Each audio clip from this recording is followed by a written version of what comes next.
Assalamualaikum warahmatullahi wabarakatuh. Perkenalkan, saya Sukmawati Yusuf SPD, calon guru penggerak Angkatan 9 dari SMP Negeri 1 Tapalang Barat, Kabupaten Mamuju.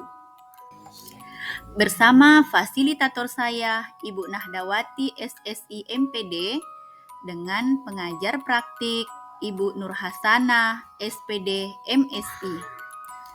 Pada video ini, saya akan memaparkan tentang koneksi antar materi modul 2.1, memenuhi kebutuhan belajar murid melalui pembelajaran berdiferensiasi. Apa yang dimaksud pembelajaran berdiferensiasi? Pembelajaran berdiferensiasi adalah usaha guru dalam menyesuaikan proses pembelajaran di kelas untuk memenuhi kebutuhan belajar individu murid. Bagaimana cara untuk dapat melakukan pembelajaran berdiferensiasi di kelas? Agar dapat melakukan pembelajaran berdiferensiasi, maka guru harus memahami tujuan pembelajaran, mengetahui dan merespon kebutuhan belajar murid, menciptakan lingkungan belajar yang mengundang murid untuk belajar, melakukan manajemen kelas yang efektif, dan melakukan penilaian yang berkelanjutan. Berkaitan dengan kebutuhan belajar murid, guru harus memahami 3 aspek berikut ini, yaitu kesiapan belajar, minat murid, dan profil belajar murid. Yang pertama, kesiapan belajar murid. Kesiapan belajar mengharuskan guru untuk menilai pengetahuan awal dan menentukan apa yang telah murid ketahui dan di mana murid berada.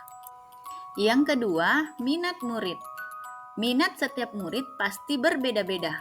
Minat adalah salah satu motivator penting bagi murid untuk terlibat aktif dalam proses pembelajaran. Yang ketiga adalah profil belajar murid. Profil belajar murid berkaitan dengan lingkungan, budaya, gaya belajar, kecerdasan majemuk yang berbeda antara satu anak dengan yang lainnya. Kebutuhan belajar murid dapat diidentifikasi berdasarkan cara-cara berikut ini, yaitu mengamati perilaku murid-murid, mengidentifikasi pengetahuan awal, mereview dan melakukan refleksi terhadap praktik pengajaran, berbicara dengan guru murid sebelumnya, membaca rapor murid di kelas sebelumnya, dan menggunakan berbagai penilaian formatif dan diagnostik.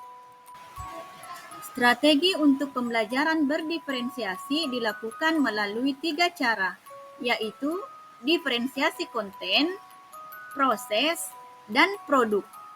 Guru dapat memilih salah satu atau mengkombinasi dari ketiganya.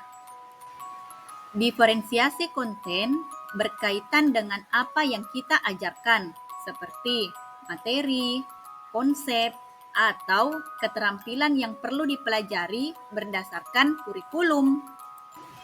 Pada diferensiasi proses, kegiatan yang memungkinkan murid berlatih memahami atau memaknai konten dengan cara membedakan proses yang harus dijalani oleh murid. Sedangkan pada diferensiasi produk berupa bukti yang menunjukkan apa yang murid telah pahami dengan cara membedakan atau memodifikasi produk sebagai hasil belajar murid, hasil latihan, penerapan dan pengembangan apa yang telah dipelajari. Lalu, adakah keterkaitan antara modul pembelajaran berdiferensiasi dengan modul-modul yang lain? Tentu saja ada. Untuk dapat melakukan pembelajaran berdiferensiasi, maka guru harus berusaha memenuhi kebutuhan belajar murid sesuai dengan kodrat alam dan kodrat zaman berdasarkan filosofi Ki Hajar Dewantara. Dalam melakukan pembelajaran berdiferensiasi, seorang guru penggerak harus memiliki nilai berpihak pada murid, reflektif, mandiri, kolaboratif, dan inovatif. Dengan demikian, seorang guru penggerak dapat mewujudkan kepemimpinan murid dengan menuntun murid merdeka belajar.